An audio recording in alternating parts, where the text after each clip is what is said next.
So in today's video, we're going to be talking about why the market is crashing every single day during Winter Wildcard and how long it's going to crash for, so when should you go and buy your teams.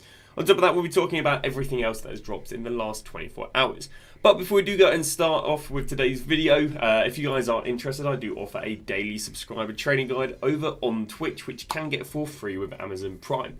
All you got to do is click on the top link in the description and subscribe over on Twitch. It is either £5, €5, $6, or again free if you have Amazon Prime.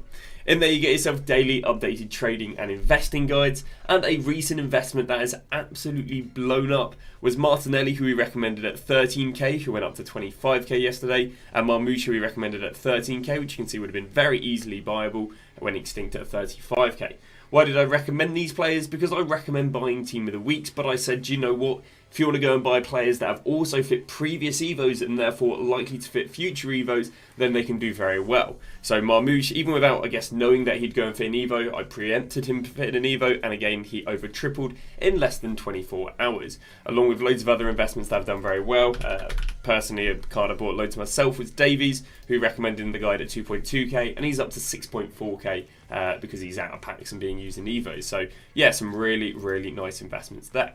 So let's go and talk about, not about the stuff that's rising, let's talk about everything that's dropping in the market, because the market in the last few days has been absolutely destroyed, and it's partially down to the EVOs, because in the last week we've had some big old EVOs. So let's go walk through what these big old EVOs have done and how they're killing the market. So start off with Tuesday's EVO, where we got a incisive deep lying playmaker, and basically what this did was this created colossal cards like the likes of Loftus-Cheek. Well, when Loftus-Cheek came out and he was practically free, or 6k to do, we can see that he killed sentiment. We can see that Schneider went from 110 to 70. We can see that Lorente went from 130 down there to 93. And yeah, I mean, you just basically dropped your centre mids. Well, a few days later, on the Friday, we went and got ourselves a right back Evo, and again, it was free. He created crazy cards like Kyle Walker. It created great cards like the Low, where you can throw him through multiple Evos at the same time. Well, what did this do for right backs? It went and killed the likes of Maicon from 210 down to 160. It dropped the likes of Gusto from 390 down to 270. So all of these daily EVOs are just destroying the market every day, and it's the same thing that happened last year. If you guys remember when we had that really good Lorente SBC, he kind of killed the whole market, kind of no matter on the positions. And that's kind of happening this year. So yesterday we only got an EVO that ideally was for left wings, but it seemed to affect left wings, right wings, strikers, and even some centre mids.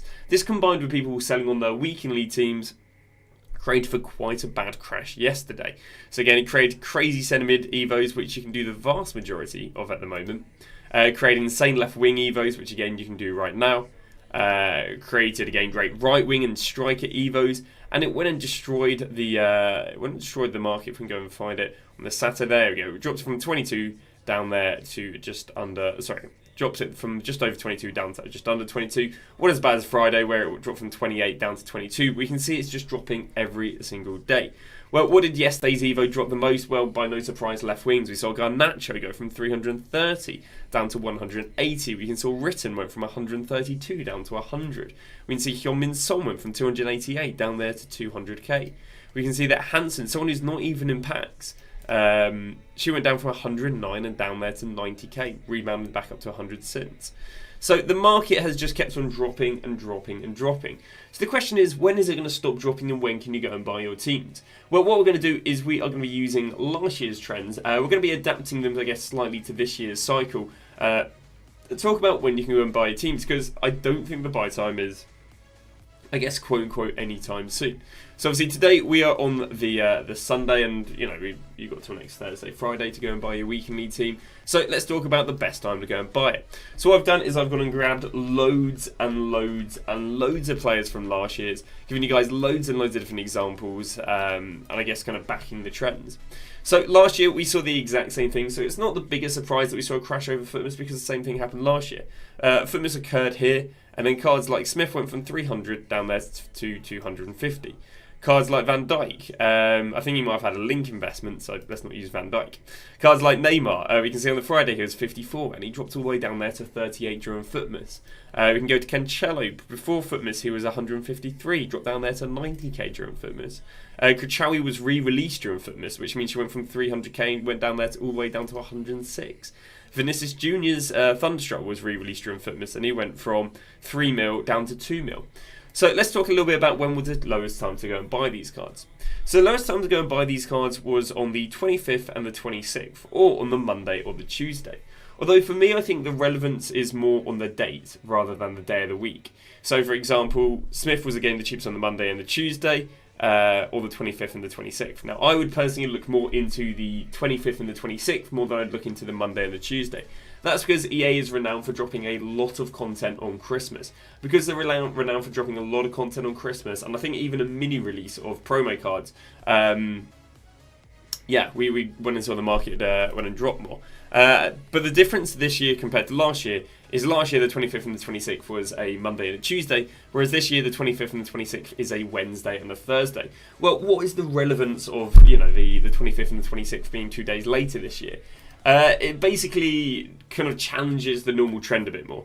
So the normal trend week to week, I don't know if it would have occurred last year as much, was that the market would have been the cheapest on the Monday, and then it would have risen, there you go, the cheapest on the Monday, and then it would have risen to like the Friday, Saturday. That's the normal trend because people sell off their weekly teams on a Monday, but then they buy them back on a Thursday, Friday. So the problem with that last year, the market was the cheapest on the 25th and the 26th, is the 25th and the 26th, in theory, going off of a normal week-to-week trend, is when people are buying their teams. So you've got the date was the cheapest point, but then you've got the day of the week was the most expensive point. So how would I therefore kind of analyse this? Well, basically, what I would say is because the market was the cheapest on the 25th and the 26th, and the 25th this year is going to be a Wednesday, I would say I would go and buy stuff that is out of packs on the 25th. Now, obviously, it's a bit antisocial buying stuff on Christmas, but I would say you've probably got anywhere from 6 p.m. on the 25th through to maybe before Division Rival Awards on the 26th. So that's going to be again Wednesday 6 p.m. through to Thursday 8 a.m. Because I think after Division Rivals occurs, I think we'll then go and see the market rise. So that's going to be for stuff that's out of packs. So for example, it was Smith who icon card was out of packs. It was Inform Van Dijk who was out of packs. It was not Neymar.